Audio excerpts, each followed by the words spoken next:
How's it going, y'all? Rowdy Riles back with some fresh new content. We got some new figures. It's a two for today because I got one earlier and I was like, I can't do the video until I get his writer, his best friend. Today we have He-Man and Battle Cat from the new movie, which I'm hearing is pretty good, so I am excited to see it. I'm not a MOTU person. I've never gone out and sought my own MOTU stuff. I had like some hand-me-downs, like a He-Man and a Battle Cat and a Skeletor from early in my childhood, but you know, I never associated them with anything other than, oh, look at this, I know it's He-Man, I know it's Skeletor, but that's really all I know about them.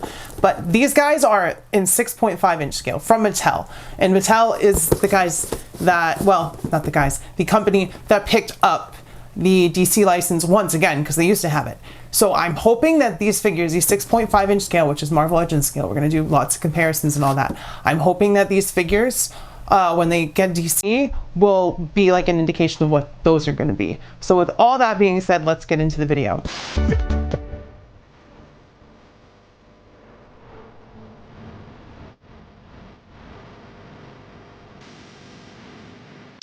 All right, so taking a look at the front of the boxes, Masters of the Universe Chronicles on both of them, He-Man, Battle Cat. We get some artwork, drawn artwork from the movie of the characters. And then we get some, I guess that's Eternian, is that what it is?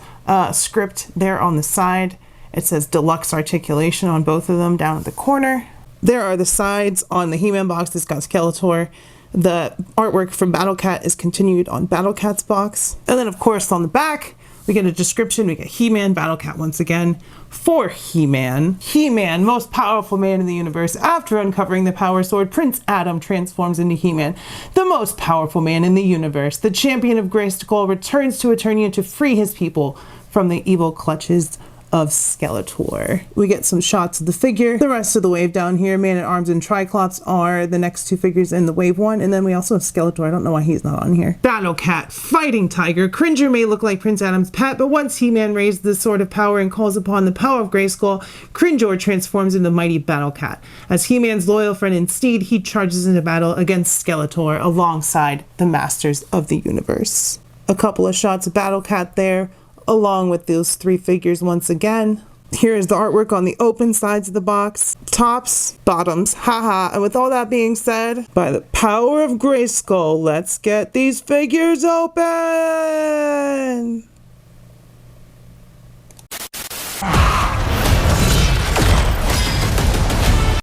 Alright, so here's our MOTU Chronicles He-Man and Battle Cat out of the box. And I did have to do some modification to He-Man. I cut his skirt, the strips of leather, so he would have more mobility around his legs. But other than that, he's pretty solid. There is some like limits to the articulation as far as like the cuts. You feel like it should be better. But that face likeness is really nice. I like that the chest piece has kind of like a crystal cross on the front of it. That's really cool. Of course, the paint details are nice. All the buckles on that leather are painted. We've got his bracers, and those are all detailed and painted nicely. Same with the belt, studs, silver accents on the leather as well. We've got some nice gold diamonds on there, and it's all just very well. There's a wash on all the leather as well, so they did a really good job. Even on the boots, there's a wash. And then we get to Battle Cat, and in the armor, he looks great. The helmet just kind of sits there, which is fine. It still works. He's huge. Most of the paint on him is good, but there is one issue, and I'll show y'all. His nose has a little bit of scuff on the pink, but the eyes are really cool. There's like a translucent plastic over the actual eyeballs, so you know it looks like they're kind of glowing, and it looks like they're following you at certain points. All the stripes are painted on there pretty solidly. There's a variance in the fur with the lighter around the eyes and the muzzle and the ends of his jaw and all that stuff, so that's really nice. All of his fingernails or claws are painted fingernails.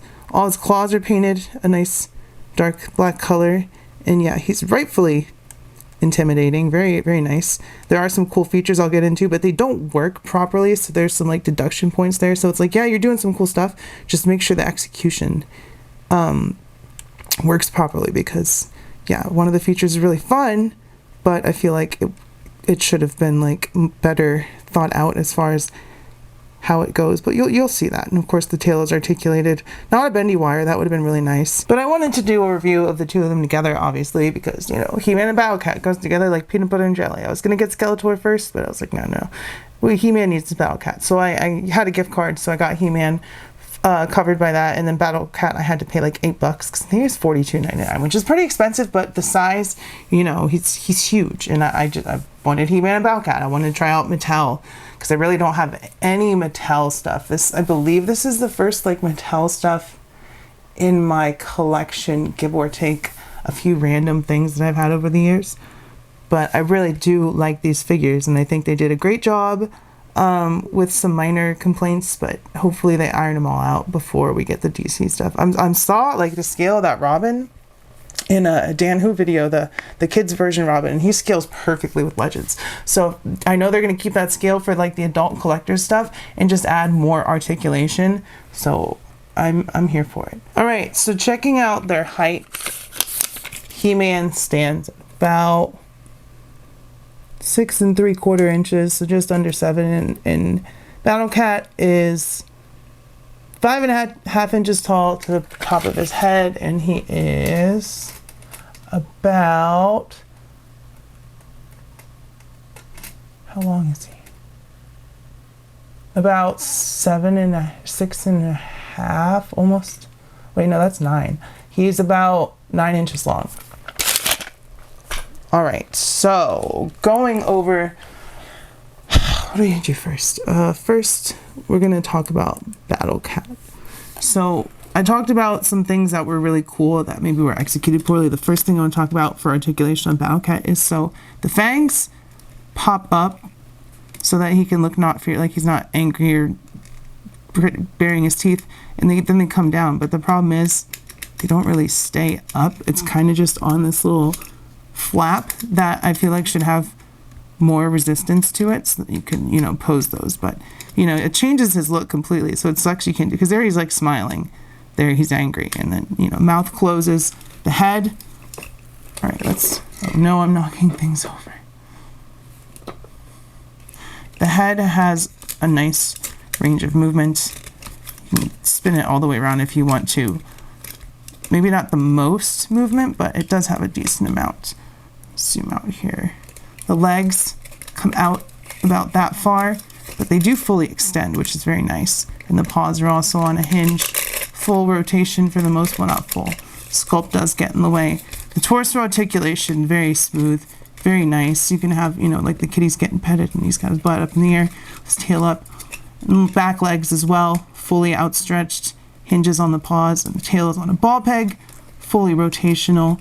So Battle Cat is very, very articulated and very fun to play with, and probably my favorite animal figure that I've ever had. And we've gotten a lot recently, so, you know, that says a lot, but it is very fun. And then for He-Man here, zoom in a little bit on Prince Adam. So the head goes forward, backward, to the side. Nice range of movement because they do have a neck and a head peg, so it's 2 separate parts.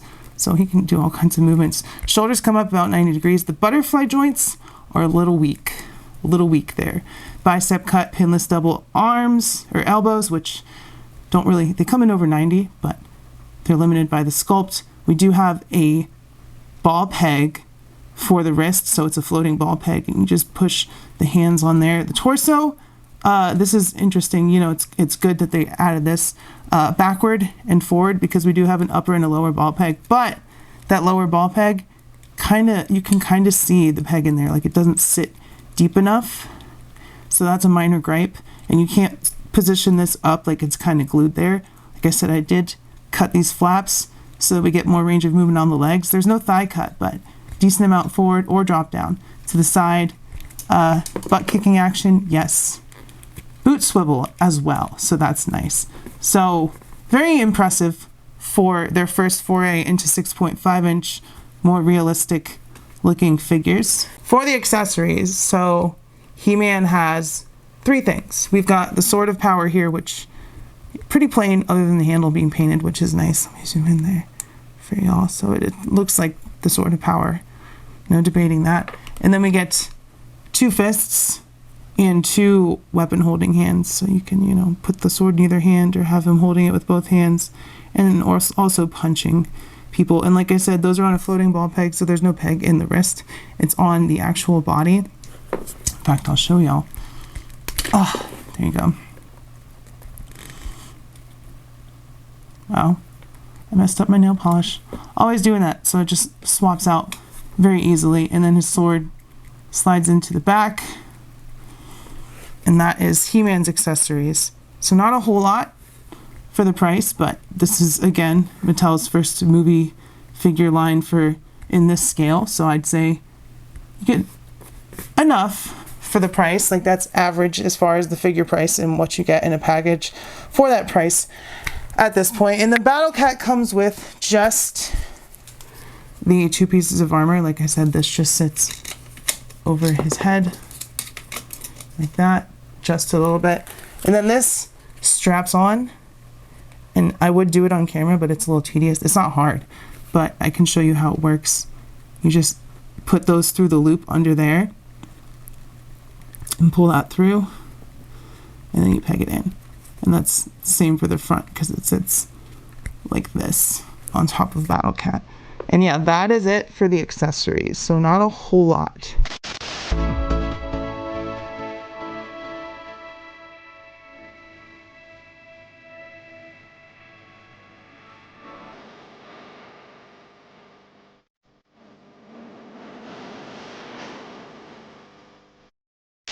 Oh, and before I get into the comparison, I forgot to say one thing. You can take off He-Man's chest armor the same way. It's got some straps and pegs on the back. You can also take off his bracers.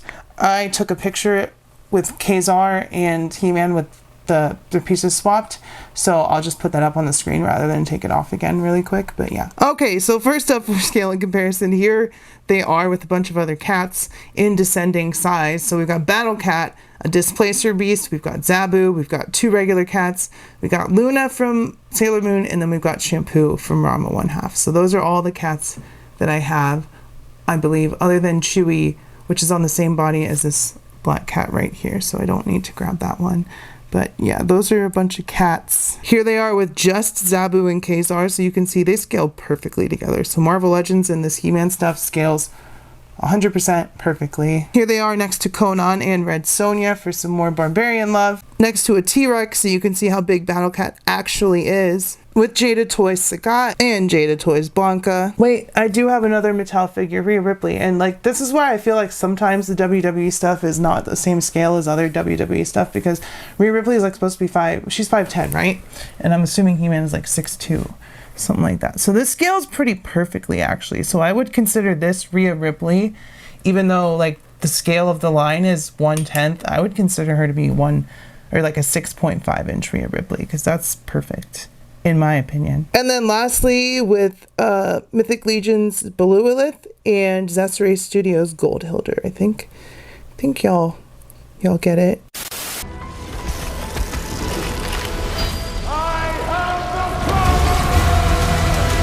So with all that being said, y'all, I will say that this figure is pretty impressive. I had few gripes, but you know, I worked them out with the articulation and stuff. It's just a little limiting in some areas, which I'm sure hopefully Mattel will work out.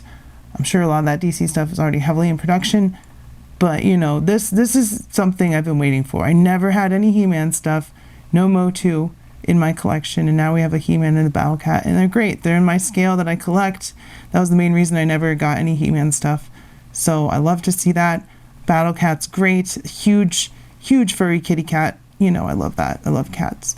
And He-Man's awesome. Few more gripes with He-Man than with Battle Cat, but I'd say they're both pretty dang cool. So if you like this video, thought it was informative, would like me to do more He-Man stuff, make sure you smash like, comment below and let me know as well. Are you planning on seeing the movie? Are you planning on grabbing these figures? How's your day going? Let me know all that stuff. Keep your head up, stay brave, be kind to your local LGBTQ+ community. If you're protesting, be extra super duper safe. I love y'all. I will see you next time, and bye-bye. And also, I have the power! She-woman! I can't remember when I've had a more pleasant day.